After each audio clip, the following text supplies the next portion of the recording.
My name is Les Esposito. Been in Carpinteria for a long time. I see you every morning for breakfast with my group of guys at the Jack's Bagels. What's the story about that group? You know, all of them were Rotarians at one time, and we just started meeting in the morning.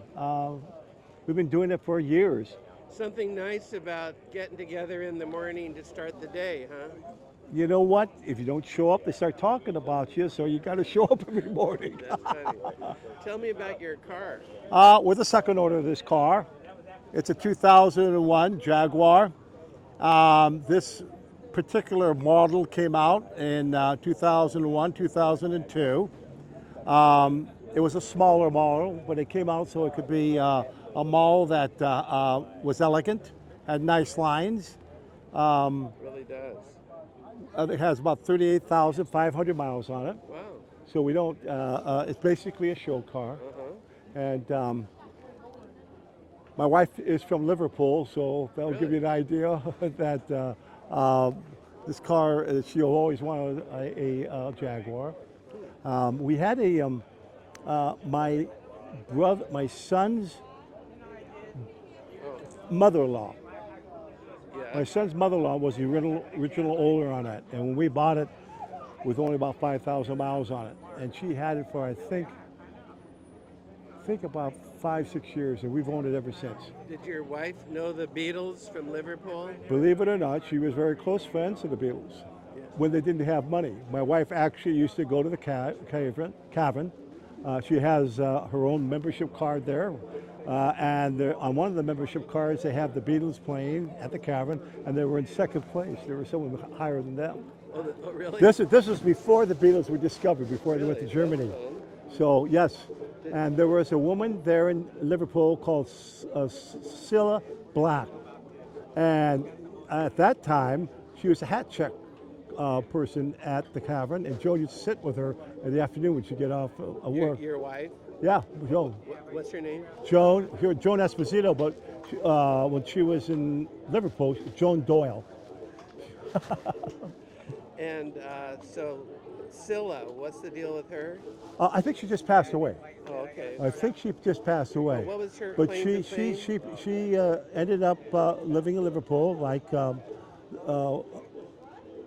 rest of the people. You know, what's his? I'm trying to remember his name right now.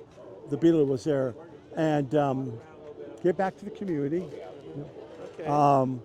I went back to Liverpool in 1988 for the first time. No, yeah, 1987, 88 to meet Joan's family and fell in love with the city. Oh, nice. Go back. What's nice about it? You know what? They're the friendliest people in the world. They will give the shirt off their back to you. They really will. And this is where? In Liverpool, England. They're just lovely people. I got to have a stiff back. They love to kid you. But I go to Liverpool and I could be in a pub with one of my brother-in-laws and leave, go back to the United States, come back 3 years later, pick up the same conversation. We left. That's good. Their language sounds fun too. The Liverpool accent. You have to get used to it. The first time I met Joan's family, she had a brother. She does still have a brother in Malibu. I walked in and they had guests from Liverpool, and I walked in and Joan was there, and I started listening and I grabbed her. I said, "Joan, what language are they speaking?" Joan had moved down to London and was working there, so she had more of like a London accent. But when we go back to Liverpool, she drops back into that sort of Nice. language. Well, what do you do for a living? Are you retired? Pardon me? What do you do for a living? Well, there? Joan and I had the Dyslexia Awareness and Resource Center in town for many, many years. Really? Yeah, down, and we retired. And Where was that? that was on Milpas and right off the freeway. Okay, nice. And we used to put on huge conferences, and Joan was an advocate for people with learning disabilities. We both were involved with the Learning Disability Association, California. Joan was the president twice. I was on the national board. And it was very fulfilling, to tell you the truth. Any lessons you've learned in life that you'd like to share? A lesson in life. You know, after 81 years, I try to accept everybody. Accept goes a long way to That's right. happiness. It's much easier. Good. Well, thank you. Can I use this for everyone has a Sure, you can do story? anything you want. Okay, thanks, Les. Nice to Okay. see you. Have a good day. And